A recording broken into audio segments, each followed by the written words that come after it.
So I just want to feedback about the release workshop with Ken and Nicole. So I found it really useful, and have managed to since then implement some of the stuff that came up that I worked with Ken in the workshop, which really surprised me, to look at new ways of working with trauma. So that was great. And also with Nicole, she I sort of went to places which I didn't expect to, um, which were very emotional, very deep, and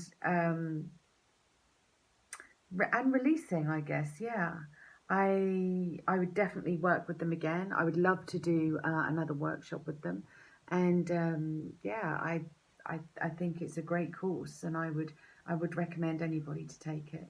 And it's very practical, and you can use it in your everyday life.